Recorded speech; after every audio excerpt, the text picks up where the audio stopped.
Hello guys, welcome to the official YouTube channel of Desire to Learn. I hope all of you had fun in your festive season. ठीक है, सबने enjoy किया.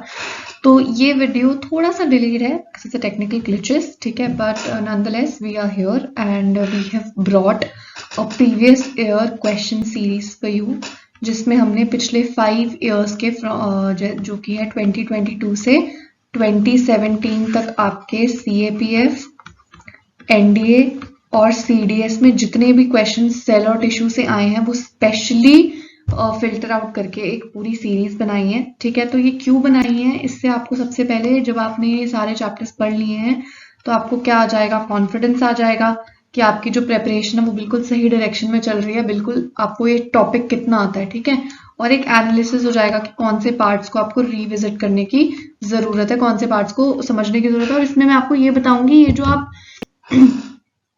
with no offense to anybody, but जो आपको लगता है कि 4-5 questions पढ़ के या फिर 4-5 MCQ सॉल्व करके या फिर 2-3 आपने कोई भी बुक, जो ये आजकल बुक्स आती है ना काफ़ी ज़्यादा, जिनमें आपको थोड़ा सा टेक्स्ट होगा उसके बाद क्वेश्चन है, उनसे ये क्वेश्चन सॉल्व ही नहीं होंगे. क्योंकि आप बात कर रहे हो यहाँ पे यूपीएससी के एग्जाम्स की, आप समझ रहे हो, यूपीएससी के एग्जाम्स की बात कर रहे हो. यूपीएससी कोई भी ऐसे, इट्स नॉट सम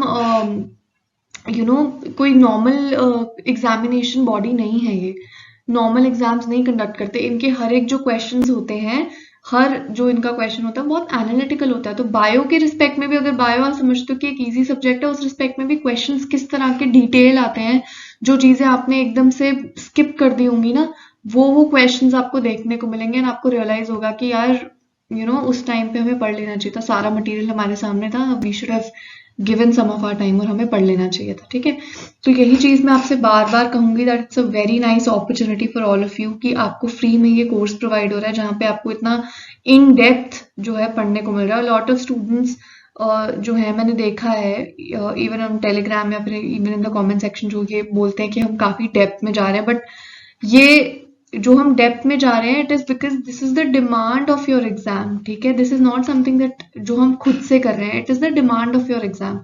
ये एग्जाम की डिमांड है आपसे, इतना डेप्थ में वो क्वेश्चंस पूछ रहे हैं, तो हम उसी डेप्थ में जाके आपको पढ़ा रहे हैं. And we are trying our level best कि पीपीटी जो है वो उतनी ही इंटरेस्टिंग हो, उतना ही ज्यादा जो आपका एक्सपीरियंस है with all the PPTs boring ना हो. ठीक है, we are trying to add animations, बहुत सारा टाइम हम पीपीटीज को दे रहे हैं. We are trying to find out the best possible material. बहुत से लोगों को लगता है कि सिर्फ 9th और 10th की एनसीईआरटी पढ़ के जो है साइंस में मार्क्स आ जाएंगे, बट ऐसा नहीं है. Science is a scoring subject. उसमें क्वेश्चंस 11th और 12th से भी डाले जाते हैं, बहुत सारे एनालिटिकल क्वेश्चंस भी डाले जाते हैं. और साइंस ऐसा सब्जेक्ट है ना कि जिसकी वेटेज अराउंड 30 क्वेश्चंस की है, तो आप 30 ऑन 30 भी स्कोर कर सकते हो. अगर आप थोड़ा सा एक्स्ट्रा एफर्ट पुट इन करो तो आप 30 में से 30 स्कोर कर सकते हो. जब आप कर सकते हो तो why do you want to lose this opportunity. ठीक है, क्योंकि साइंस का सिलेबस ऐसा है कि आप it's not as wide as polity और ज्योग्राफी और हिस्ट्री. ये सारे जो सब्जेक्ट्स हैं, ये बहुत अनप्रिडिक्टेबल हैं, कहीं से भी आ सकते हैं. ठीक है, तो जो सब्जेक्ट जब आप तैयारी कर रहे हो तो it has to be in a strategic way. थोड़ा स्ट्रैटेजिक भी होना पड़ेगा आपको तैयारी के रिस्पेक्ट में. तो विदाउट एनी डिले मैं आपसे, और शुरू करने से पहले एक और बात मैं बोलूंगी, बहुत से बच्चों को ऐसा डाउट है ना कि सेल एंड टिश्यू जो है उससे ही मैक्सिमम क्वेश्चंस आते हैं. तो ऐसा नहीं है. अभी मैं आपको यही बैठे बैठे ईयर्स गिना दूंगी जहां पे सेल और टिश्यू में से एक एक क्वेश्चन आया है या फिर आया ही नहीं है क्वेश्चन कोई भी. ठीक है, तो जो इसका क्या मतलब है, अगर बायो में से 12-13 क्वेश्चन आ रहे हैं और सेल में से 1 या 2 या फिर कोई क्वेश्चन नहीं आ रहा है, तो वो बाकी के रिमेनिंग क्वेश्चंस भी तो किन्हीं चैप्टर्स में से आ रहे हैं ना, तो वो चैप्टर्स कैसे छोड़ दें हम, राइट. अगर किसी चैप्टर में से एक क्वेश्चन भी आ रहा है तो आप उसको एक एक क्वेश्चन मत देखो, उस एक क्वेश्चन का कुछ वेटेज है जो आप छोड़ के जा रहे हो. ठीक है, तो with this thought in your mind and with this intention in your mind, we'll begin. सबसे पहला क्वेश्चन है, दिस इज फ्रॉम सीडीएस. अभी जो हम पहली सीरीज है वो सीडीएस 1 and 2 2022 की करेंगे. ठीक है, तो suppose due to an accident the delicate lining of your mouth and the oesophagus of a person is injured. In this case which of the following tissues will be affected. तो ये जो animal tissue है आपका, animal tissue है, इसमें हमने discuss किए थे ना कि डिफरेंट जो टिश्यूज हैं वो कहाँ पे प्रेजेंट होते हैं। तो मैंने आपसे कहा था ये जो मैं आपको ऑर्गन्स वगैरह लिखवा रही हूँ इनको लर्न कर लेना, क्योंकि इन पे क्वेश्चन आते हैं। और देख लो क्वेश्चन आया है, ठीक है। तो अब mouth, lining of the mouth and oesophagus जो है वो हमने कहाँ डिस्कस किया था कि कहाँ पे होता है, स्क्वामस एपिथेलियम में होता है, ठीक है। स्क्वामस एपिथेलियम कैसा होता है, ये एपिथेलियम बहुत सिंपल होता है और फ्लैट होता है, ठीक है। It is a very simple tissue, बहुत ही फ्लैट होता है, ठीक है। और किस तरह का टिश्यू है ये, एपिथेलियल टिश्यू है। एपिथेलियल टिश्यूज क्या करते हैं, ये एक आपकी जो आपकी स्किन वगैरह है इनकी लाइनिंग जो ये है फॉर्म करते हैं, ब्लड वेसल्स की लाइनिंग फॉर्म करते हैं, किडनी ट्यूब्यूल्स की लाइनिंग फॉर्म करते हैं। ये आपके एपिथेलियल टिश्यूज है।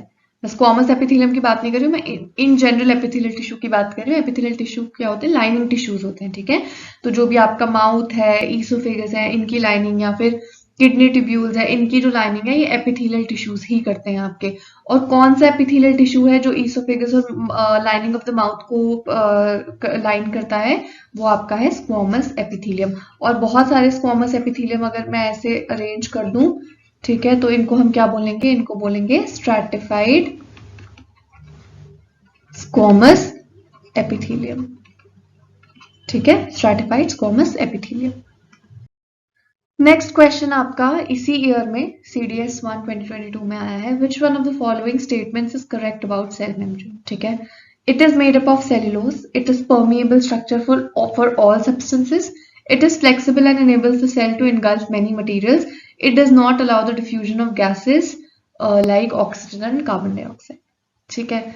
अब सेल्यूलोज से क्या बना होता है आपका, सेल्यूलोज से बनी होती है सेल वॉल, ठीक है। फंजाई की सेल वॉल किससे बनी होती है, काइटिन से।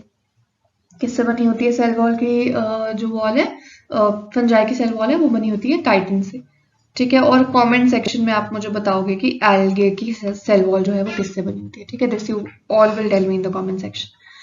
तो नेक्स्ट क्वेश्चन है, it is permeable structure for all substances. क्या सारे सब्सटेंसेस के लिए ये सेमी परमिएबल है, नहीं। क्यों नहीं है, क्योंकि दिस इज सेमी परमिएबल, हर चीज के लिए परमिएबल नहीं है, बहुत सिलेक्टिवली परमिएबल या फिर सेमी परमिएबल है। इस पॉइंट को स्टार मार्क कर लो, क्या है, मैंने बताया भी आपको सेल वॉल में सेमी परमिएबल है या फिर ये सिलेक्टिवली परमिएबल है, ठीक है। Now it is flexible and enables the self to engulf many material. तो ये क्या है, करेक्ट है, बिल्कुल करेक्ट है। इस प्रोसेस को हम क्या बोलते हैं, एंडोसाइटोसिस, ठीक है, एंडोसाइटोसिस बोलते हैं इसको। क्या ये क्या प्रोसेस होता है, जो मैंने आपसे अमीबा में भी डिस्कस किया कि जिसमें अमीबा जो है स्यूडोपोडिया फॉर्म करके फूड इनगल्फ करता है, ये भी एंडोसाइटोसिस है, ठीक है। आपके जो मैक्रोफेजेस यानी WBCs हैं, ठीक है, WBCs का कौन सा वाला पार्ट, मैक्रोफेजेस। मैक्रोफेजेस क्या करते हैं, ये भी ऐसे ही बैक्टीरियाज को जो है इनगल्फ करते हैं थ्रू एंडोसाइटोसिस। तो जो आपका सेल वॉल है वो फ्लेक्सिबल होता है, ठीक है। और ये फ्लेक्सिबिलिटी किस लिए, किस और किन प्रोसेसेस में हेल्प करती है, डिविजन, ग्रोथ, सिक्रीशन, ये किए थे ना हमने कुछ पॉइंट्स, ठीक है, इन सब प्रोसेसेस में भी ये हेल्प करती है। तो आपका ये पॉइंट जो है वो करेक्ट है, ठीक है। And it does not allow diffusion of gases like oxygen and carbon dioxide, it is wrong, ठीक है। ये डिफ्यूजन भी अलाउ करता है और ये ऑस्मोसिस भी अलाउ करता है, ठीक है। डिफ्यूजन क्या होता है, एक्सचेंज ऑफ गैसेस, ऑस्मोसिस क्या होता है, रेगुलेशन ऑफ वाटर, ठीक है, जिसमें वाटर क्या करता है, from concentration of from an area of high concentration to an area of low concentration जाता है, ठीक है। और हमने सोल्यूशन 3 तरह के भी डिस्कस किए थे, हाइपोटोनिक, हाइपरटोनिक, ठीक है, एंड आइसोटोनिक। आइसोटोनिक क्या होता है, जहां पे ऑक्सीजन दोनों जगह का क्या हो, सेम हो, ठीक है। हाइपरटोनिक होता है जहां पे बाहर का जो एक्सटर्नल एनवायरनमेंट है, ठीक है, वहां का कॉन्सेंट्रेशन क्या हो, वाटर का कम हो as compare to the cell. और इस केस में सेल क्या हो जाता है, श्रिंक, ठीक है। ये डायरेक्ट क्वेश्चन आता है इस पे भी कि हाइपरटोनिक सोल्यूशन में क्या हो जाता है सेल के साथ। और हाइपोटोनिक क्या होता है, जहां पे बाहर का कॉन्सेंट्रेशन इंक्रीज और सेल इसमें क्या हो जाता है, स्वोलन। इसका एग्जाम्पल हाइपरटोनिक का क्या है, जब आप बादाम भिगोते हो ना, रोज सुबह बादाम भिगोते हो या फिर आप दाल भिगोते हो, राजमा भिगोते हो, ठीक है, तो वो आपका क्या एग्जाम्पल है हाइपोटोनिक का। हाइपोटोनिक का क्या है, अगर आप किसी रेजन को, मतलब किसी किशमिश को आप नमक वाले पानी में डाल के देख लो, ठीक है, तो ऐसे नमक वाले पानी में किसी सेल को डाल के देख लो, तो वो आपका क्या हो जाएगा, श्रिंक हो जाएगा। तो ये क्या होगा आपका एग्जाम्पल हाइपोटोनिक सोल्यूशन का। ठीक है, तो I am giving you background also, ताकि आपको चीजें रिवाइज भी होती जाए साथ साथ में। नेक्स्ट क्वेश्चन आपका है इसी ईयर का है, in plant cells nucleus does not need a membrane but chloroplasts are surrounded by their own membrane. Nucleus and chloroplast are surrounded separately by their own membranes. Nucleus is surrounded by membrane but chloroplasts do not need a membrane. Both nucleus and chloroplasts are not surrounded by membrane. ठीक है, तो हमने पढ़ा था दो तरीके के cell, ठीक है, प्रोकैरियोटिक और दूसरा क्या पढ़ा था, यूकैरियोटिक। दोनों में डिफरेंस क्या था, प्रोकैरियोटिक सेल में जो है जो न्यूक्लियस है, न्यूक्लियस क्या है, वो बहुत ही हैफिजर्ड वे में अनकवर्ड, ठीक है, अनकवर्ड अनएनवेलप्ड न्यूक्लियस प्रेजेंट था, जिसको हम क्या बोलते हैं, न्यूक्लियोइड। इसमें जो भी क्रोमैटिन मटेरियल या फिर जो भी सेल डिवीजन के लिए जो आपका मटेरियल होता है वो ओपन अनएनवेलप्ड होता है। और इसी का ऑपोजिट किस में होता है, आपके यूकैरियोटिक सेल में, जहां पे प्रॉपरली एक एनवेलप्ड न्यूक्लियस होता है। ठीक है, दूसरा हमने क्या किया था, प्रोकैरियोटिक सेल में जो सेल मेम्ब्रेन्स होते हैं, सेल ऑर्गेनल्स होते हैं, ये भी क्या होते हैं, ये मेम्ब्रेन लेस होते हैं, राइट। पहले तो सेल ऑर्गेनल्स होते ही नहीं है ना, इनमें तो सेल ऑर्गेनल्स होते ही नहीं है, बट जितने भी थोड़े बहुत, जैसे राइबोसोम तो चलो दोनों में ही एक जैसा है, बट जो प्राइम डिफरेंस है यही कि जो आपके ऑर्गेनल्स हैं वो अनमेम्ब्रेन है। प्रोकैरियोटिक सेल्स में तो मोस्टली सेल ऑर्गेनल्स होते ही नहीं है, ठीक है। और यूकैरियोटिक सेल्स में क्या होता है, सेल ऑर्गेनल्स होते हैं और एनवेलप्ड भी होते हैं। अब जो एनवेलप्ड होते हैं उनमें कुछ ऑर्गेनल्स हैं जिनमें डबल मेम्ब्रेन्स होते हैं, ठीक है, डबल मेम्ब्रेन्स होते हैं। किनमें होते हैं डबल मेम्ब्रेन्स, क्लोरोप्लास्ट, माइटोकॉन्ड्रिया और आपका न्यूक्लियस, ठीक है, ठीक है। तो ये आपके क्या होते हैं, डबल मेम्ब्रेन। और जो बाकी आपके होते हैं जैसे लाइसोसोम्स, ठीक है, लाइसोसोम्स, देन उसके बाद आपका एंडोप्लाज्मिक रेटिकुलम, ठीक है, गोल्जी अपैरेटस, ठीक है, और आपके vacuoles specifically in terms of what, plant cells, ठीक है। तो ये जो endoplasmic reticulum, Golgi apparatus, vacuoles and lysosomes, ये क्या होते हैं आपके सिंगल मेम्ब्रेन, और ये सिंगल मेम्ब्रेन है, तो इससे क्या पता चलता है कि ये एक मेम्ब्रेनस वो है, मेम्ब्रेनस सिस्टम ऑफ ट्रांसपोर्ट, ठीक है। और इसको हम लोग क्या बोलते हैं, और इनको हम और भी क्या बोलते हैं, इनको हम बोलते हैं एंडोमेम्ब्रेन सिस्टम। तो एंडोमेम्ब्रेन सिस्टम क्या होता है, it is basically a network of membranes organelles, ठीक है। एंडोमेम्ब्रेन सिस्टम क्या है, नेटवर्क ऑफ मेम्ब्रेनस ऑर्गेनल्स, ठीक है। और कौन कौन से ऑर्गेनल्स हैं इनमें, lysosomes, endoplasmic reticulum, Golgi apparatus and vacuoles, ठीक है। तो ये सारी चीजें आपको मिल जाएंगी सेल के वीडियो में। नेक्स्ट है nucleus and chloroplast are surrounded, तो पहला पॉइंट इस नोशन के साथ हम देखते हैं, nucleus does not need a membrane but chloroplast are surrounded by their own membrane, it is what, wrong. Nucleus and chloroplast are surrounded separately by their own membrane, तो ये वाला ऑप्शन जो है आपका करेक्ट है, दोनों अब अलग अलग जो है डबल मेम्ब्रेन से सराउंडेड होते हैं। Nucleus is surrounded by membrane but chloroplast do not need a membrane. This is also wrong. And next is also wrong, जहां पे लिखा है कि दोनों में ही membranes जो है वो नहीं होती है, ठीक है। नेक्स्ट क्वेश्चन आपका इस एग्जाम का है, fat in human body stored in, तो ये हमने पढ़ा था किस में होती है, एडिपोज टिश्यू में होती है। आपका जो फैट है वो एडिपोज टिश्यू में जो है वो स्टोर होता है। रेड ब्लड सेल्स आपके क्या है, कनेक्टिव टिश्यू है, और किसके कनेक्टिव टिश्यू है, ब्लड, ठीक है, ब्लड के अंदर आते हैं ये।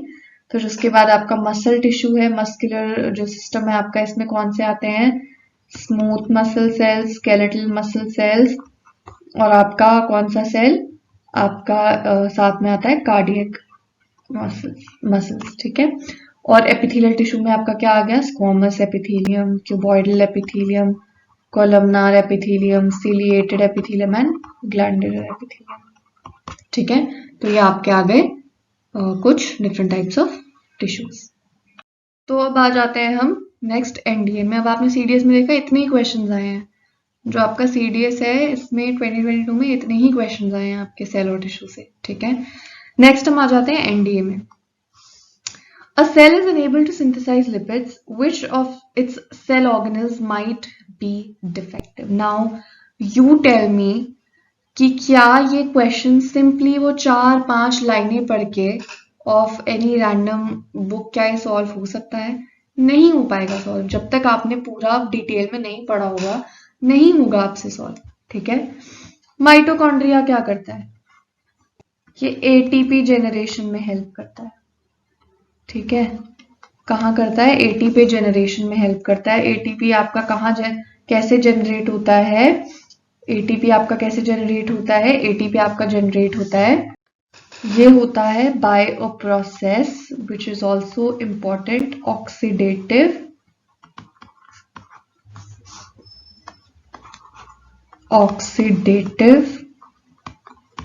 फॉस्फोराइलेशन। ये आगे हम पढ़ेंगे मेटाबॉलिज्म, जब हम पढ़ेंगे ना तो उस चैप्टर में हम ये पढ़ेंगे ऑक्सीडेटिव फॉस्फोराइलेशन, ठीक है।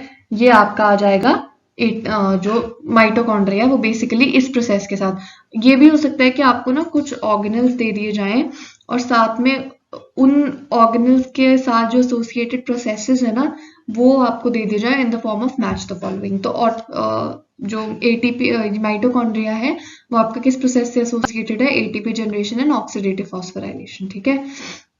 लाइजोसोम, ठीक है। लाइजोसोम को हम बोलते हैं, क्या बोलते हैं, लाइजोसोम को हम बोलते हैं सुसाइडल बैग्स। याद आ रहा है, सुसाइडल बैग्स बोलते हैं, ठीक है। या फिर एक ऐसा ऑर्गेनल जो कि किससे एसोसिएटेड होता है, प्रोग्राम्ड सेल डेथ, ठीक है। ये खुद से प्रोग्राम करता है सेल की डेथ, और इस प्रोसेस को हम क्या बोलते हैं, इसको बोलते हैं अपोप्टोसिस या फिर ऑटोलाइसिस, ठीक है। ये नोट डाउन कर लेना, वैसे वीडियो में आपको बता रखा है, मैंने सेल्स की वीडियो में बता रखा है अपोप्टोसिस एंड ऑटोलाइसिस, ठीक है। हमने इसमें याद एक जोमैटो वाली एग्जांपल के साथ भी हमने पढ़ा, ठीक है। तो जिन बच्चों ने वो वीडियो नहीं देखी, सेल टिश्यू का पार्ट 1 और 2 जाके अभी देख लो, ठीक है। तो इस प्रोसेस को हम क्या बोलते हैं, अपोप्टोसिस या फिर ऑटोलाइसिस बोलते हैं। तो ये लाइसोसोम जो है वो इन दो प्रोसेसेस से एसोसिएटेड है, ठीक है। दोनों सेम ही है, दो डिफरेंट नाम से। नेक्स्ट आती है गोल्जी बॉडीज। गोल्जी बॉडीज किन से एसोसिएटेड है, पैकेजिंग से, ठीक है। पैकेजिंग से एसोसिएटेड है, जो भी आपका जो भी मटेरियल आपका एंडोप्लाज्मिक रेटिकुलम से यहाँ पे पहुंचता है उसको ये पैकेज करते हैं, ठीक है। नेक्स्ट आता है स्मूथ एंडोप्लाज्मिक रेटिकुलम। ये किससे एसोसिएटेड है, लिपिड सिंथेसिस, लिपिड सिंथेसिस, ठीक है, हॉर्मोन्स, स्टेरॉइड्स, ठीक है। ये सारा सिंथेसिस कहाँ से होता है, एंडोप्लाज्मिक, स्मूथ एंडोप्लाज्मिक रेटिकुलम। और आप बोलोगे अगर स्मूथ एंडोप्लाज्मिक रेटिकुलम है तो एक रफ भी तो होगा, ठीक है। तो रफ एंडोप्लाज्मिक रेटिकुलम किससे एसोसिएटेड होता है, सबको मालूम है जिन्होंने वीडियो देखी है, प्रोटीन सिंथेसिस। क्यों होता है इसमें प्रोटीन सिंथेसिस, क्योंकि इसके सरफेस पे क्या होते हैं, राइबोसोम्स, राइबोसोम्स होते हैं, इस वजह से प्रोटीन सिंथेसाइज करता है, ठीक है। तो इसका करेक्ट आंसर क्या है, option number A, smooth endoplasmic reticulum. Now next question is, which one of the following plant plastids stores starch, oil and protein granules, ठीक है। तो ये छोटा सा जो क्वेश्चन है ना, ये बहुत सारे बच्चों को नहीं आएगा, नहीं समझ में आएगा कि यार ये कहाँ से पूछ लिया, क्योंकि जब आप डिटेल में पढ़ के ही नहीं गए हो, जब आप इसी माइंडसेट से गए हो कि 2-3 चीजें पढ़ लेते हैं सेल टिश्यू में, उससे भी सेल टिश्यू हो जाएगा, तो फिर ये क्वेश्चंस कैसे सॉल्व होंगे। This is mind you NDA का पेपर है, सीडीएस भी नहीं है, दिस इज एनडीए, ठीक है। तो ये मत सोचना कि यार थोड़ा बहुत करेंगे तो हो जाएगा। जो हमारी वीडियो है उसमें प्लास्टिड्स में मैंने क्लियरली मेंशन किया है ल्यूकोप्लास्ट, और बाकी भी मैंने क्रोमोप्लास्ट के बारे में भी मेंशन किया, ठीक है।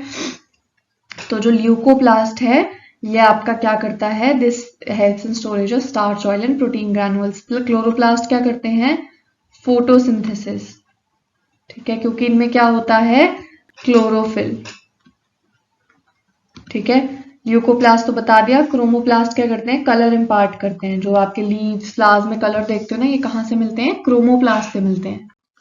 नेक्स्ट आता है ज़ैंथोप्लास्ट, जिसको हम ज़ैंथोफिल भी बोलते हैं, ठीक है। ज़ैंथोफिल्स एंड केराटिनॉइड्स, केराटिनॉइड्स ये जो हैं ये बेसिकली येलो पिगमेंट्स होते हैं, ठीक है। येलो पिगमेंट्स होते हैं और इनका काम क्या होता है, फोटो प्रोटेक्शन। कौन सी फोटो, तस्वीर वाली फोटो नहीं। फोटो का मतलब in scientific terms is light, ठीक है। जैसे फोटोसिंथेसिस का मतलब क्या होता है, लाइट से खाना बनाना, ठीक है। तो यहाँ फोटो का मतलब क्या होता है, लाइट। तो जो भी फोटोसिंथेटिक प्लांट्स हैं उनको लाइट के हार्मफुल इफेक्ट से प्रोटेक्ट करना, ये किसका फंक्शन होता है, ज़ैंथोफिल्स एंड केराटिनॉइड्स का। ये येलो पिगमेंट्स होते हैं, येलो और ऑरेंज। तो जो आप कैरेट देखते हो ना, कैरेट का नाम भी कैसे पड़ा है, from this pigment called carotenoid, क्योंकि कैरेट में क्या होता है, ये अबंडेंस में होता है। कैरोटिनॉइड्स जो है वो कैरेट में अबंडेंस में होते हैं, ठीक है, इसलिए उसका कलर ऑरेंजिश, येलोइश ऑरेंज जो है वो वैसा होता है उसका कलर, ठीक है। नेक्स्ट क्वेश्चन क्या है, this is again from NDA 1 and NDA 2022 का है ये, ठीक है। Which one of the following statements is not correct about the vacuoles, ठीक है। तो फर्स्ट है आपका, इन plants there is a large central vacuole that may occupy 90% of the total cell volume. This is absolutely correct. Plant cells जो होते हैं, आप अगर plant cells को ऐसा देखोगे, ठीक है, तो इनमें 90% जो एरिया है वो किसका होगा, वैक्यूल का। जबकि एनिमल सेल्स जो होते हैं, एनिमल सेल्स में मेनली एरिया, ये वाला एरिया कौन ऑक्यूपाई करता है, न्यूक्लियस ऑक्यूपाई करता है, ठीक है। तो ये आपका, मैं परसेंटेज की बात नहीं कर रही हूँ, but I am just saying कि जो मेजॉरिटी स्पेस है इन एनिमल सेल्स वो कौन ऑक्यूपाई करता है, न्यूक्लियस ऑक्यूपाई करता है, ठीक है। नेक्स्ट क्वेश्चन आपका है, नेक्स्ट पॉइंट है, in plant cells vacuoles provide rigidity and turgidity, ये भी हम बात कर चुके हैं, दिस इज एब्सोल्युटली करेक्ट। और जो मेम्ब्रेन है वैक्यूल का, उसको हम क्या बोलते हैं, this is again a very important point, tonoplast, ठीक है, टोनोप्लास्ट बोलते हैं। Amoeba, in amoeba vacuoles have a role in nutrition, this is also correct. और इस तरह के वैक्यूल को हमने क्या बोला था, क्या बोलते हैं, कॉन्ट्रैक्टाइल वैक्यूल, यही डिस्कस किया था हमने, कॉन्ट्रैक्टाइल वैक्यूल होता है, ठीक है। Next is vacuoles are absent in animal cells, तो this is not true, because animal cells में वैक्यूल्स क्या होते हैं, स्मॉल होते हैं, मोर नंबर होते हैं, ठीक है, बट होते हैं। हालांकि they are not as majorly big in size as they are in your plant cells, उतने ज्यादा बड़े नहीं है और उतना ज्यादा मतलब ये जो इम्पोर्टेंट फंक्शन है वो भी प्ले नहीं करते, बट ऑल्दो छोटे साइज के होते हैं, मोर नंबर होते हैं, बट होते हैं, ठीक है। तो आपका सारे स्टेटमेंट्स करेक्ट हैं अपार्ट फ्रॉम डी स्टेटमेंट, तो आपका करेक्ट आंसर क्या है, D, this statement is not correct. Next question है, which one of the following about animal and plant cells is correct, ठीक है। Animal cells have only cell membrane not cell wall, whereas plant cells have only cell wall and not cell membrane, ठीक है। Animal cells have only cell membrane not cell wall, but plant cells have both. Animal cells and plant cells have cell membrane and cell walls. Only some cells of animal have cell wall and all plant cells have cell membrane, ठीक है। तो अगर मैं एक basic plants का cell, ठीक है, और एक ये प्लांट सेल और ये एनिमल सेल ड्रॉ करूं, तो एनिमल सेल में क्या होता है, एनिमल सेल में होती है एक सेल मेम्ब्रेन, ठीक है, एक सेल मेम्ब्रेन होती है और अंदर क्या होते हैं, cell organelles, membrane bound cell organelles. Whereas plant cells में क्या होता है, प्लांट सेल में आउटर सेल वॉल प्रेजेंट होती है, ठीक है, जो किसकी बनी होती है, सेल्यूलोज की बनी होती है। और उसके बाद में ये क्या है, ये रेड कलर मैंने ड्रॉ किया है, सेल मेम्ब्रेन होती है, ठीक है। सेल वॉल क्या होती है, रिजिड होती है कंपैरेटिवली, और जो सेल मेम्ब्रेन होती है वो फ्लेक्सिबल होती है और उसके अंदर क्या होते हैं, सेल मेम्ब्रेन्स। तो कौन सा ऑप्शन करेक्ट हुआ आपका, animal cells have only cell membrane not cell wall, but plant cells have both, ठीक है। तो ये आपका आ गया करेक्ट ऑप्शन, ठीक है। नेक्स्ट क्वेश्चन है, in aquatic plants large air sacs give them buoyancy effects. These sacs are surrounded by which one of the following types of tissues? ठीक है, तो हमने जो हमारा प्लांट टिश्यूज है इसमें हमने क्या डिस्कस किया था? प्लांट टिश्यूज किन तरह के होते हैं? दो तरह के होते हैं, मेरिस्टेमेटिक, ठीक है, और परमानेंट, ठीक है, परमानेंट. तो मेरिस्टेमेटिक टिश्यूज क्या हो गए आपके? अपाइकल, इंटरकैलरी, ठीक है, और साथ में लेटरल, ठीक है. और परमानेंट आपके कितने तरह के हो गए?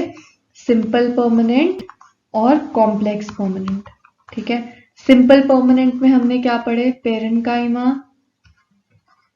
ठीक है, कोलेनकाइमा और स्क्लेरेन्काइमा,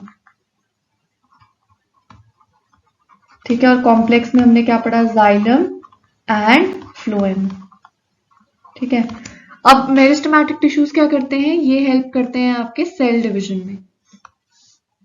किस में हेल्प करते हैं? सेल डिवीजन में हेल्प करते हैं, ठीक है. अपाइकल मेरिस्टेम क्या होता है? एपेक्स एंड रूट की ग्रोथ के लिए, ठीक है. इंटरकैलरी होता है आपके नोड्स के लिए, और लेटरल क्या होता है? आपकी गर्थ के लिए, ठीक है. और नेक्स्ट हम आते हैं परमानेंट टिश्यूज के ऊपर. परमानेंट टिश्यूज वो टिश्यूज होते हैं जो एक बार सेल, जब मेरिस्टेमेटिक सेल्स डिवाइड कर देते हैं तो उसके बाद they lose their division power, और वो क्या कर देते हैं? सेल डिफरेंट, मतलब उनका क्या हो जाता है? Cell differentiation. इस प्रोसेस को क्या बोलते हैं? सेल डिफरेंशिएशन, ठीक है. सेल डिफरेंशिएशन होने के बाद या तो वो क्या हो जाते हैं? पेरेन्काइमा, कोलेनकाइमा, या फिर जो आपका है स्क्लेरेन्काइमा, ठीक है. तो जो आपका पेरेन्काइमा है, पेरेन्काइमा का आपका प्राइम फंक्शन क्या है? पेरेन्काइमा का प्राइम फंक्शन ये है आपका फूड स्टोरेज का, ठीक है. ये क्या करता है? फूड स्टोरेज का काम करता है. और इसके आगे दो टाइप्स होते हैं, ठीक है. दो मतलब वेरिएंट्स, टाइप्स नहीं बोलूंगी, वेरिएंट्स होते हैं. एक ऐसा केस जिसमें इस जो पेरेन्काइमा है उसमें क्लोरोफिल प्रेजेंट होता है, तो उस केस में इसको हम क्या बोलते हैं? क्लोरेन्काइमा. और कुछ केसेस में जैसा कि यहाँ मेंशन्ड है, एयर सैक्स होती हैं इसके अंदर, तो उस केस में इनको क्या बोलते हैं? एरेन्काइमा, ठीक है. क्या बोलते हैं हम इनको? एरेन्काइमा. ये इनके दो वेरिएंट्स हैं, ठीक है.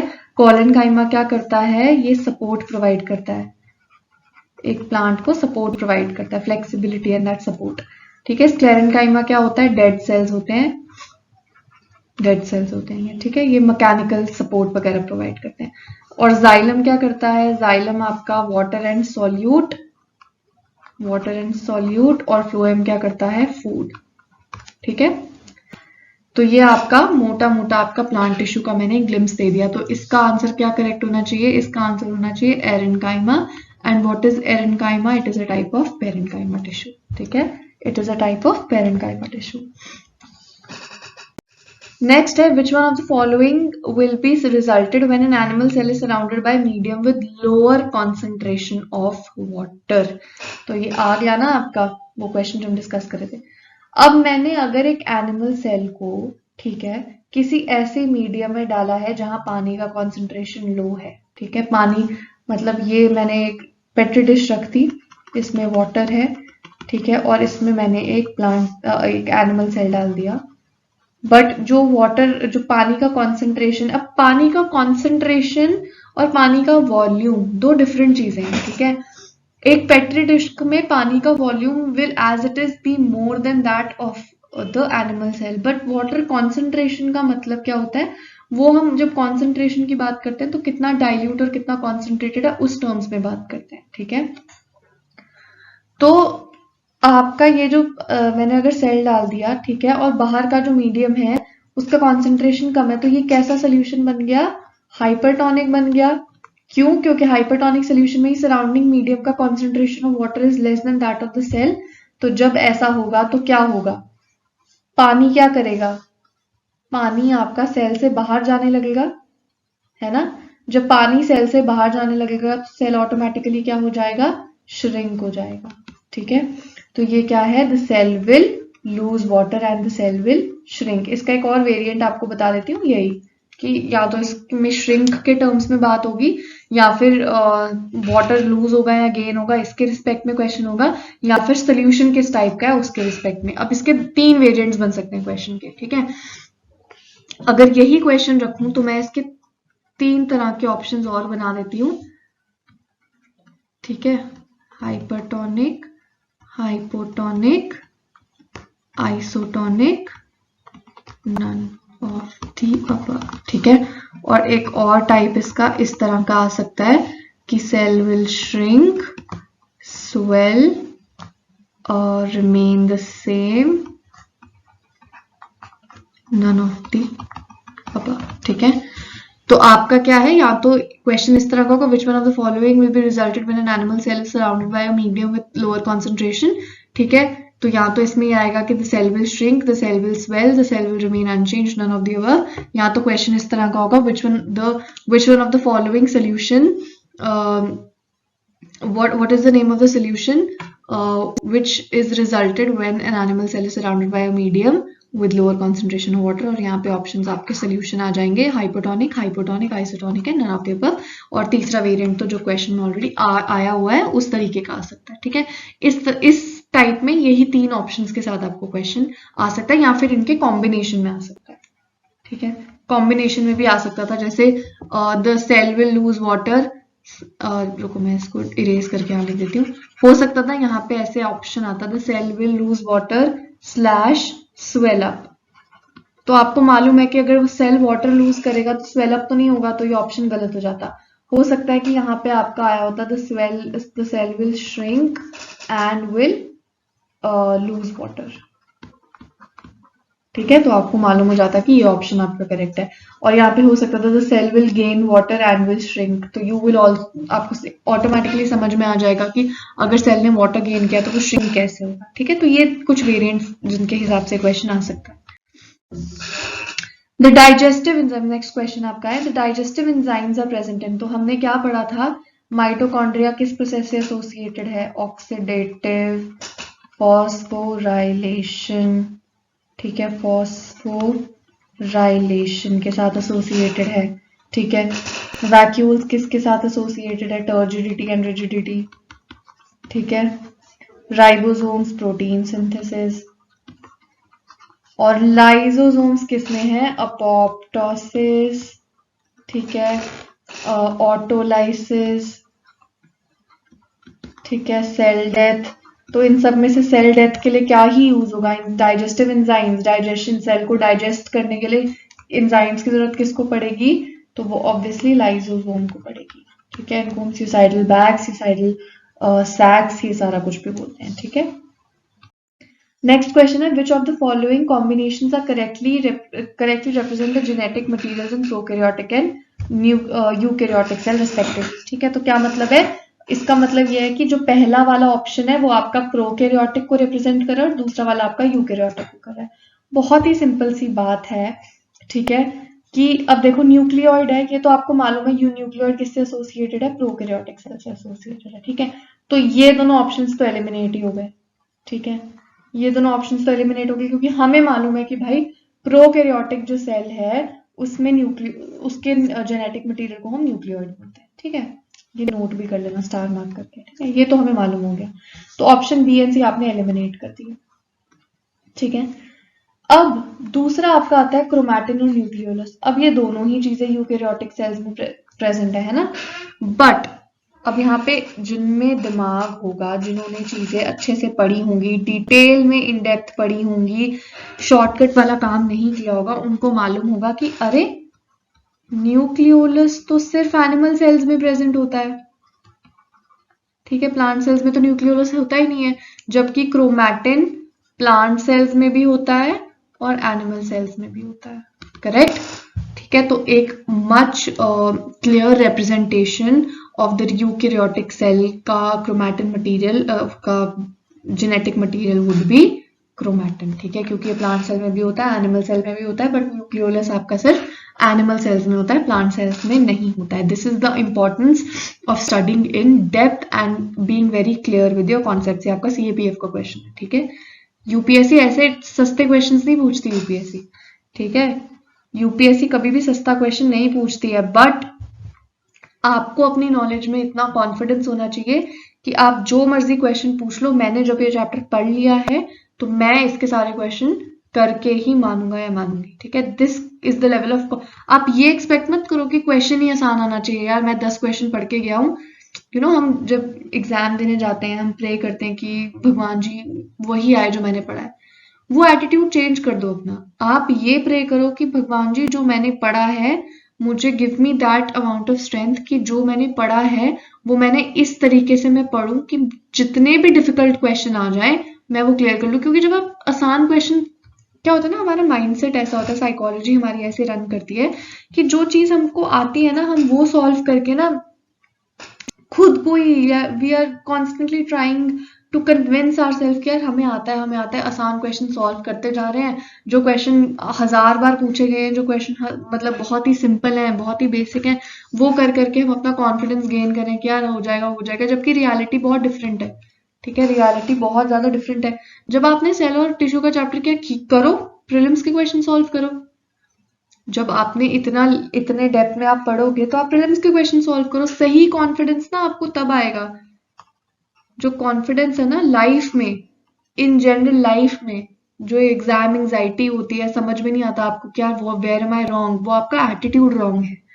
प्रेपरेशन से पहले आपका जिस माइंडसेट और जिस एटीट्यूड से आप प्रेपरेशन कर रहे हो वो ही रॉन्ग है।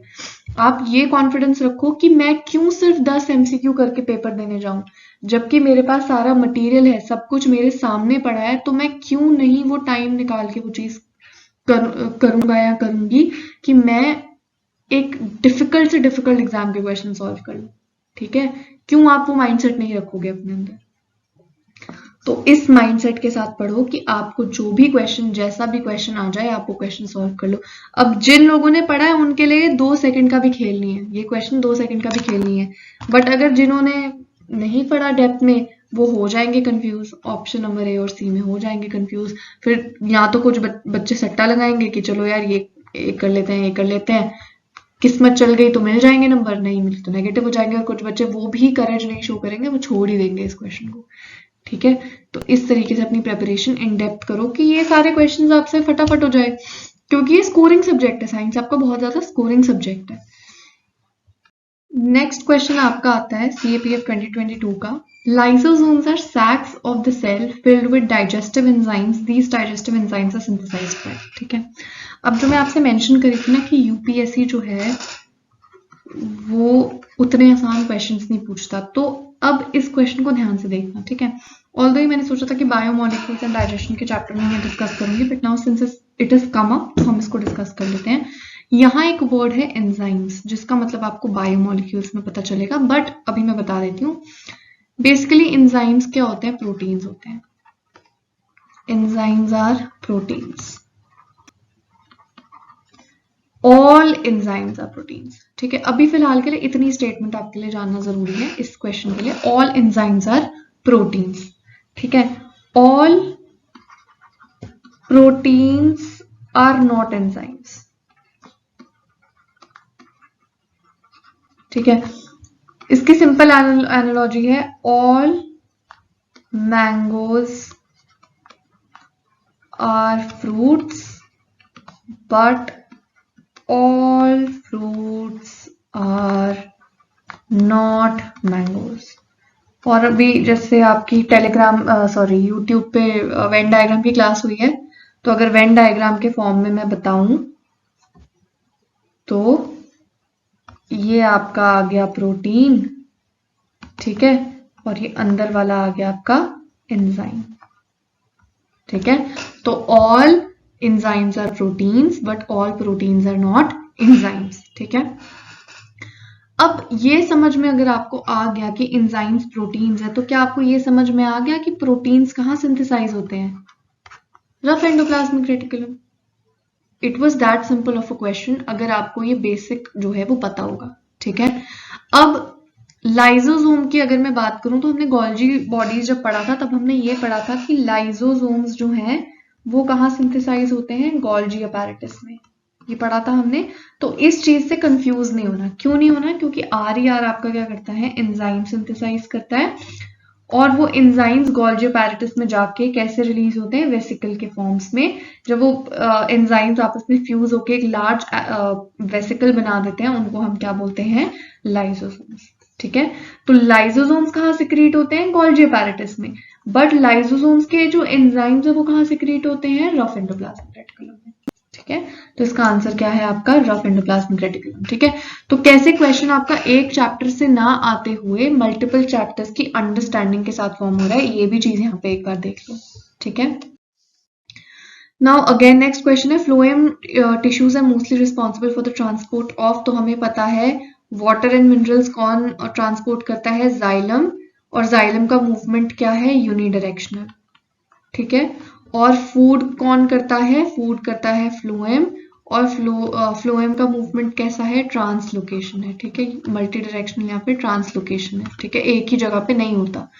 और ऑक्सीजन कैसे आता है प्लांट बॉडी में, थ्रू डिफ्यूजन। ठीक है, और वाटर जो आपका रूट्स हैं, रूट्स से मतलब सॉइल से वाटर कैसे एब्जॉर्ब होता है, जो रूट्स हैं वो सॉइल से पानी कैसे लेते हैं, थ्रू ऑस्मोसिस।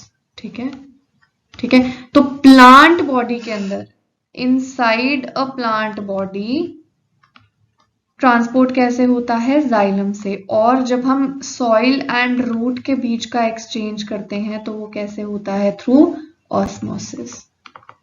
ठीक है,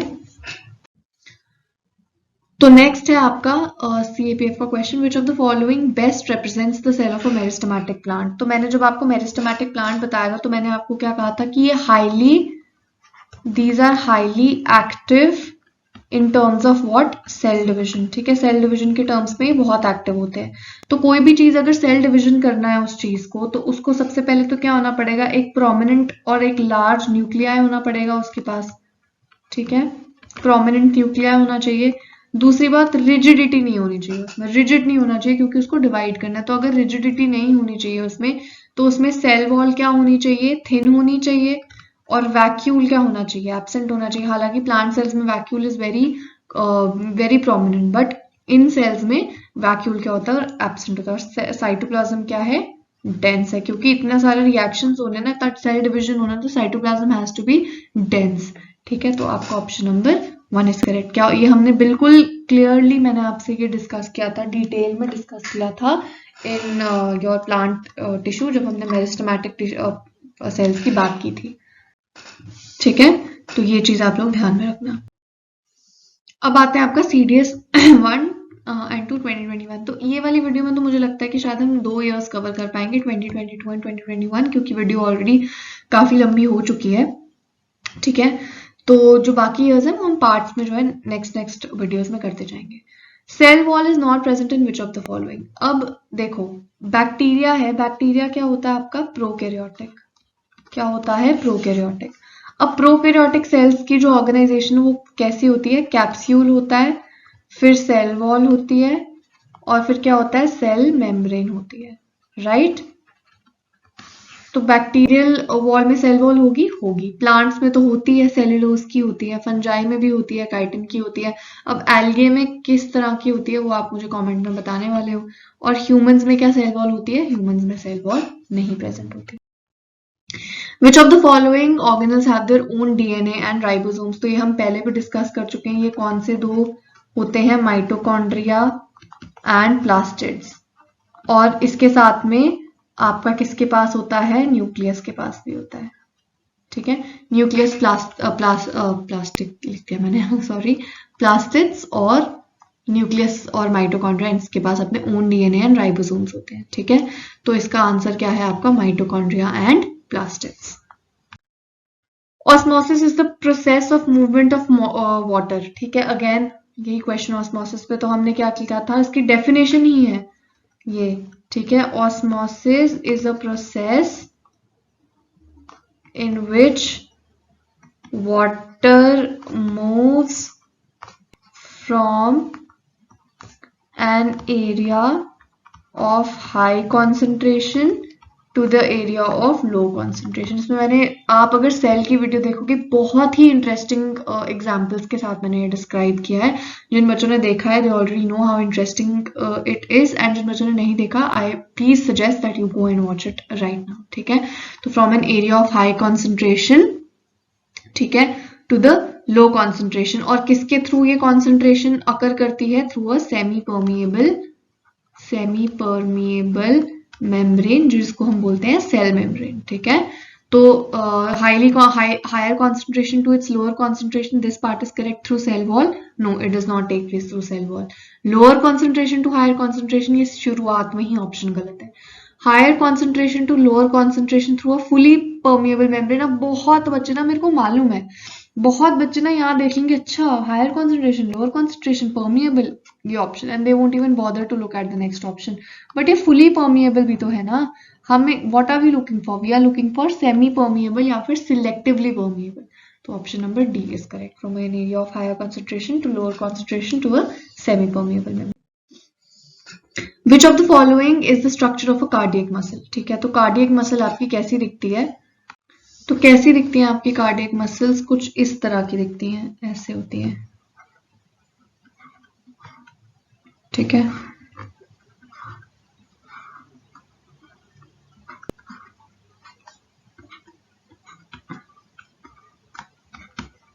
ये इस तरह की होती है और इनमें क्या होती है? ब्रांचिंग प्रेजेंट होती है। ठीक है, तो अब इससे आप क्या इन्फर कर पा रहे हो? ये क्या है? सिलेंड्रिकल दिख रही है आपको। ठीक है, सिलेंड्रिकल दिख रही है। न्यूक्लियस कितना है एक सेल में? एक है, तो यूनिन्यूक्लिएट है। और ये ब्रांचिंग हो रखी है, तो क्या है? ब्रांच्ड है, राइट। तो इसका आंसर क्या है? सिलेंड्रिकल, ब्रांच्ड एंड जो है यूनिन्यूक्लिएट। अब cylindrical, unbranched and multi nucleate. ठीक है, सिलेंड्रिकल, अनब्रांच्ड एंड यूनिन्यूक्लिएट, ये कौन सी हैं आपकी? ये आपकी हैं स्केलेटल। और इसके साथ इसमें एक और फीचर कौन सा होता है? स्ट्राइएशंस प्रेजेंट होती हैं इनमें। ठीक है, तो स्केलेटल मसल्स कैसी होती हैं? Cylindrical, unbranched and multi nucleate. तो यहाँ पे एक सेल्स में एक से ज्यादा जो न्यूक्लियस है वो प्रेजेंट होता है। ठीक है, अब नेक्स्ट आपका आता है, नेक्स्ट इसमें दे रखा है आपका spindle shaped, unbranched and uninucleate. तो ये कौन सी होती हैं आपकी? ये कौन सी होती हैं आपकी? These are your smooth muscles. ऐसी होती है ना आपकी स्मूथ मसल्स, ब्रांच्ड है नहीं, कोई ब्रांचिंग नहीं है। ये अपना स्पिंडल शेप है, स्पाइनल शेप है, इनकी स्पाइरल शेप है। ये ऑप्शन इनका स्पाइनल शेप या फिर स्पिंडल शेप। ठीक है, और अनब्रांच्ड होती हैं और यूनिन्यूक्लिएट होती हैं, एक ही न्यूक्लियस होता है इनमें। इसके साथ में एक और चीज हमने बात की थी, वॉलंटरी और इनवॉलंटरी मसल्स की। ठीक है, तो ये वाली कौन सी होती है? ये इनवॉलंटरी होती है। ठीक है, ये वाली क्या होती हैं? इनवॉलंटरी मसल्स होती हैं आपकी। इनवॉलंटरी क्यों होती हैं ये मसल्स आपकी? इनको इनवॉलंटरी क्यों बोलते हैं? क्योंकि आपके कंट्रोल में नहीं होती हैं। ठीक है, these are not in your control. और आपका कार्डियक मसल्स भी क्या होती हैं? इनवॉलंटरी होती हैं। ठीक है, आप अपनी हार्ट बीट खुद से तो नहीं रोक सकते हो ना, वो अपने आप ही चलती है और रुकती है।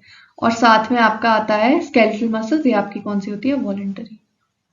ठीक है, और ये ऑप्शन ये रॉन्ग है। ठीक है, ये मतलब रॉन्ग एज इन ये कोई भी ऐसा मसल नहीं होता जिनमें ये फीचर है। तो स्केलेटल मसल्स कैसी होती हैं? सिलेंड्रिकल होती हैं, अनब्रांच्ड होती हैं, मल्टी न्यूक्लिएट होती हैं, स्ट्राइएशंस होती हैं उनमें, और वॉलंटरी होती हैं। जो आपकी कार्डियक मसल, स्मूथ मसल्स है सॉरी, वो आपकी स्पिंडल शेप्ड होती हैं, अनब्रांच्ड होती हैं, यूनिन्यूक्लिएट होती हैं, और कैसी होती हैं आपकी? इनवॉलंटरी होती हैं। और आपकी जो कार्डियक मसल्स है वो कैसी होती है? सिलेंड्रिकल होती हैं, ब्रांच्ड होती हैं, यूनिन्यूक्लिएट होती हैं और इनवॉलंटरी होती हैं। नेक्स्ट क्वेश्चन है आपका, what is the location of intercalary meristem? तो इसका आंसर आपका क्या है? बेस ऑफ द लीव्स या फिर इंटरनोड्स, हम डिस्कस कर चुके हैं। आपका इंटरकैलरी इंटरनोड्स वगैरह में प्रेजेंट होती हैं। नेक्स्ट है, which of the following cell organelles is not found in animal cells? तो क्या सेल मेम्ब्रेन प्रेजेंट होती है? बिल्कुल। एंडोप्लाज्मिक रेटिकुलम भी होती है, लाइसोसोम भी होता है, कौन सा नहीं होता? Cell wall. ये हम डिस्कस कर चुके हैं, this is from your CAPF। ठीक है, Which of the following plant tissue has large air spaces? तो हमने डिस्कस किया था, इसको बोलते हैं aerenchyma, it is a type of parenchyma. ठीक है, तो ये दोबारा से CAPF में आपका आया question. Which of the following is not a connective tissue? Ligament, tendon, cartilage, smooth muscle. तो लिगामेंट बिल्कुल कनेक्टिव टिश्यू है, टेंडन बिल्कुल कनेक्टिव टिश्यू है, कार्टिलेज बिल्कुल कनेक्टिव टिश्यू है, smooth muscle on the other hand क्या है आपका? Skeletal tissue, sorry not skeletal tissue, muscular tissue. Smooth muscles आपका क्या है? मस्कुलर टिश्यू का पार्ट है। अब लिगामेंट, टेंडन और कार्टिलेज का क्या फंक्शन है वो फटाफट से कमेंट में लिख देना। ठीक है, एक आपने क्या लिखना है? एल्गे का सेल वॉल के बारे में लिखोगे, और इन तीनों टेंडन, लिगामेंट और कार्टिलेज का क्या फंक्शन है ये भी लिखोगे साथ में। ठीक है, लेट मी, बच्चों को रिवाइज है सारा कुछ। Which one of the following statements about life processes in a single celled organism is not correct? ठीक है, first is they require separate organs for food uptake. ठीक है, separate organ is not needed for respiration, waste of excretory material is produced by these organisms, they remain in contact with the external environment. ठीक है, तो इनमें से बताना है कि कौन सी चीज करेक्ट नहीं है। तो क्या वो एनवायरनमेंट के कॉन्टैक्ट में रहते हैं? बिल्कुल, at all times they remain in contact with the environment. अब वो क्या एक्सक्रीटरी मटेरियल्स प्रोड्यूस करते हैं? तो हमने जब डाइवर्सिटी इन लिविंग ऑर्गेनिज्म शुरू किया था मैंने, तो again it is all very correlated. ठीक है, बहुत कोरिलेटेड है ये सारी चीजें। तो जब मैंने आपसे बात की थी characteristics of a living organism, तो मैंने इसमें क्या कहा था? कुछ बेसिक आपको प्रोसेसेस बताए थे मैंने कि जो हर लिविंग ऑर्गेनिज्म, चाहे वो सिंगल सेल्ड हो चाहे मल्टी सेलुलर हो, वो ये परफॉर्म करता। तो उसमें एक्सक्रीशन भी था, रेस्पिरेशन भी था, न्यूट्रिशन था, रिस्पॉन्स टू स्टिमुला एक्सेट्रा। तो अगर मैंने एक्सक्रीशन बोला है तो इसका मतलब कि एक्सक्रीटरी मटेरियल तो प्रोड्यूस करते ही होंगे ना, चाहे वो जितना मर्जी छोटा हो। ठीक है, चाहे वो माइकोप्लाज्मा हो, चाहे वो अमीबा हो, वो वेस्ट मटेरियल तो प्रोड्यूस करते ही होंगे। अगर वो न्यूट्रिशन कर रहे हैं तो एक्सक्रीटरी मटेरियल भी प्रोड्यूस हो रहा होगा। तो this statement is also correct. Separate organ for respiration is not needed. तो क्या अमीबा के पास, आपने सुना है अमीबा के पास एक नाक होती है रेस्पिरेशन के लिए, ब्रीदिंग के लिए? ठीक है, या फिर आपने देखा हो कि अमीबा के अंदर क्या बोलते हैं, कोई एक स्पेशल सिस्टम है जिसमें जो एक्सचेंज हो रहा है गैसेस का, रेस्पिरेशन टेक प्लेस हो रहा है। ठीक है, तो ऐसा तो नहीं होता, तो इनको सेपरेट ऑर्गन तो नहीं चाहिए।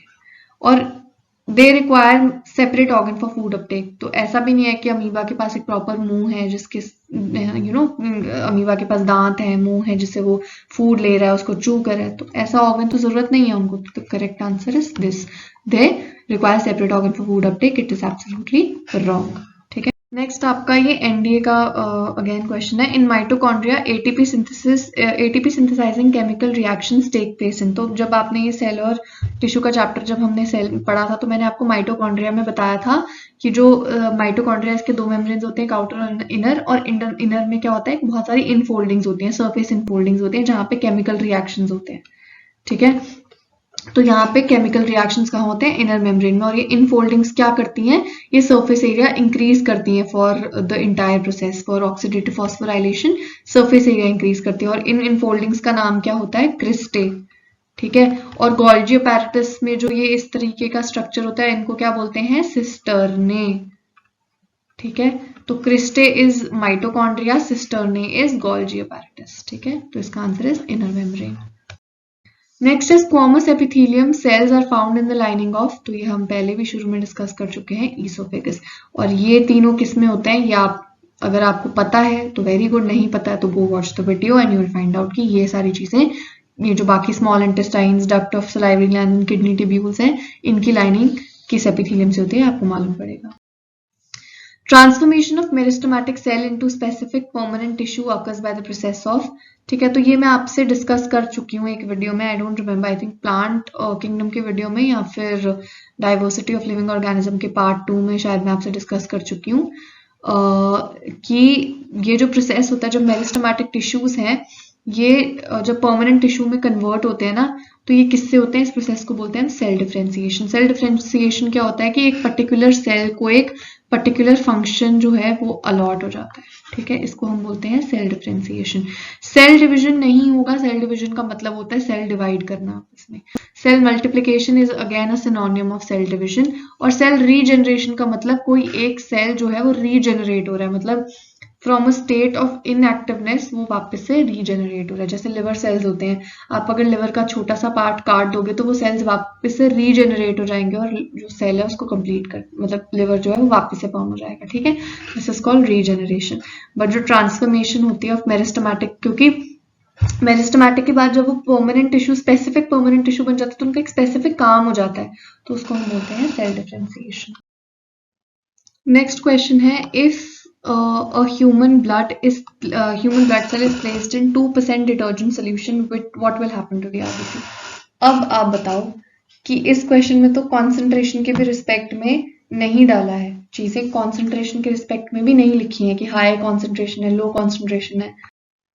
अब नेचुरल सी बात है, अगर 2% डिटर्जेंट में सोल्यूशन डाला है तो इसका मतलब क्या होगा कि जो आउटसाइड मीडियम है उसका वाटर कॉन्सेंट्रेशन लो है, क्योंकि उसमें क्या है, 2% डिटर्जेंट है, उसमें डिटर्जेंट सोल्यूशन है ना वो, तो उसमें वाटर का कॉन्सेंट्रेशन कैसा होगा, कम होगा obviously.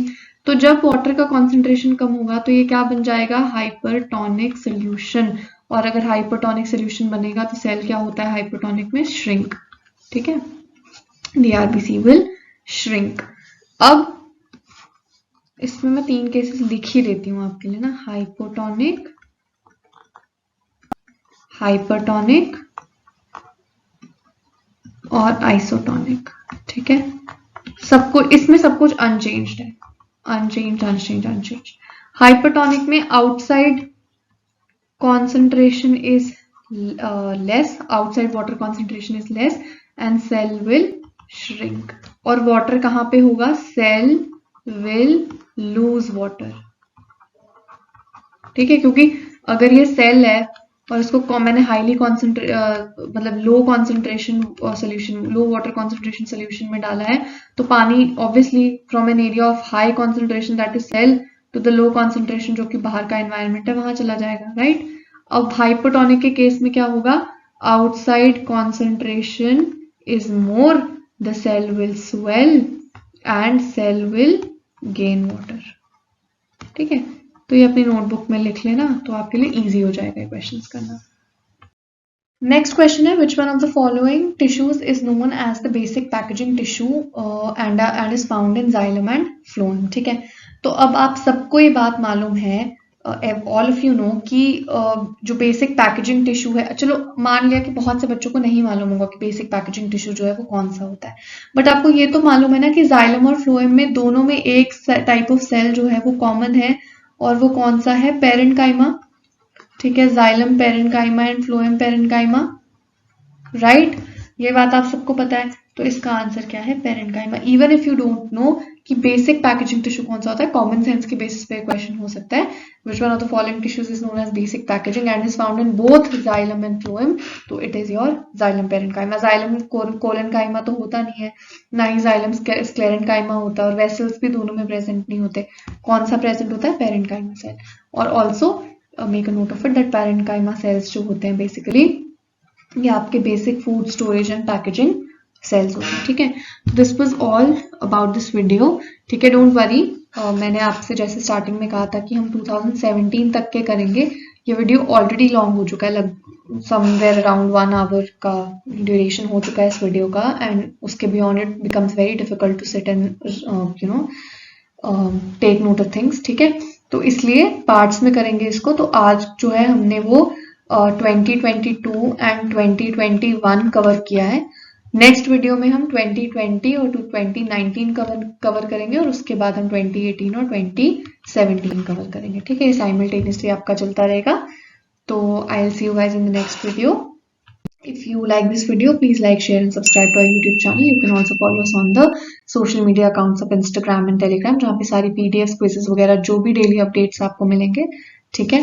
So till then, take care. जय हिंद।